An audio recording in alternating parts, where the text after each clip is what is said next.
Merci, Monsieur le Président. Monsieur le Premier ministre, prenez garde, Emmanuel Macron se dédouble.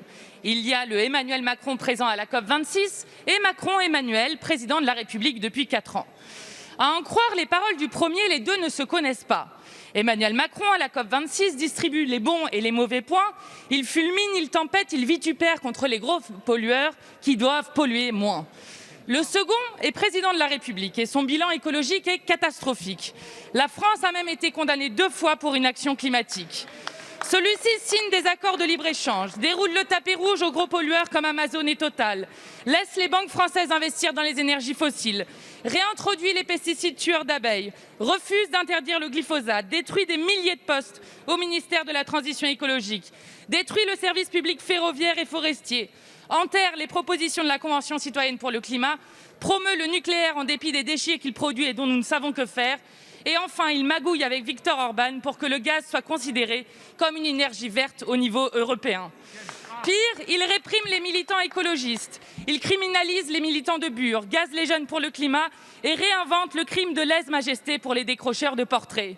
Tant et si bien que la France bafoue ses propres engagements et que notre pays devra doubler le rythme actuel de réduction des émissions pour respecter ses objectifs.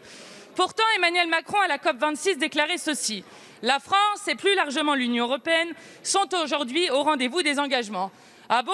Si Emmanuel Macron et Macron-Emmanuel sont la même personne, alors admettez qu'il y a un problème. La seule explication qui nous reste est la suivante: Emmanuel Macron tout entier est un hypocrite.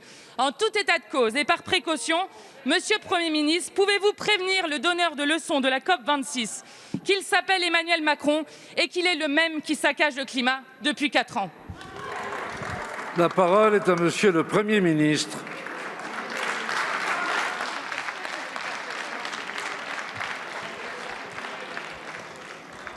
Monsieur le Président, Mesdames et Messieurs les députés, Madame la Présidente Mathilde Panot, donneur de leçons, avez-vous dit?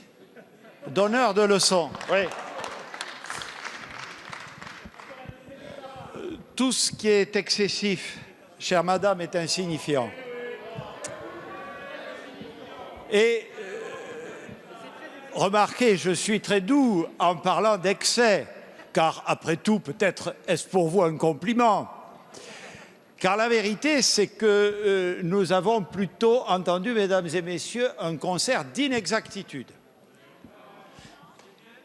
Je regrette de vous le dire, ou plutôt j'en suis fier, chère madame, mais je crois au contraire que dans cet événement extrêmement important, je le dis solennellement devant la représentation nationale, qui est la COP26 à Glasgow, qui s'achèvera le 12 novembre prochain, nous avons, sur ce sujet extrêmement grave et important, des objectifs à tenir.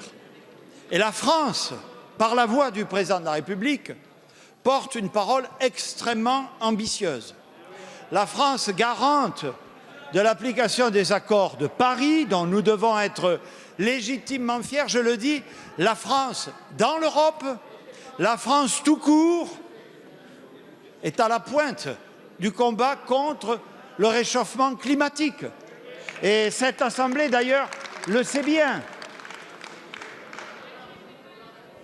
Nous avons tenu, dans le cadre européen, un certain nombre de positions qui, vous le savez, par rapport à d'autres régions du monde, font que l'Europe est en avance dans ce sujet. Et toutes celles et ceux, et je ne citerai pas les autres parties du monde concernées, toutes celles et ceux qui nous écoutent le savent parfaitement.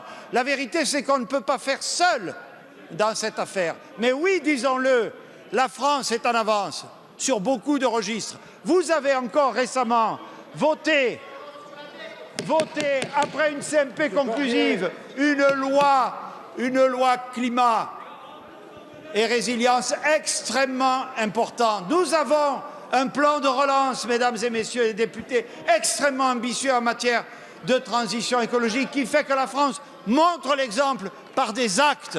Alors oui, soyons fiers de notre position, essayons d'être à l'écoute et de la faire partager par l'ensemble des parties prenantes. C'est ce qu'attend de nous l'ensemble des peuples. Merci.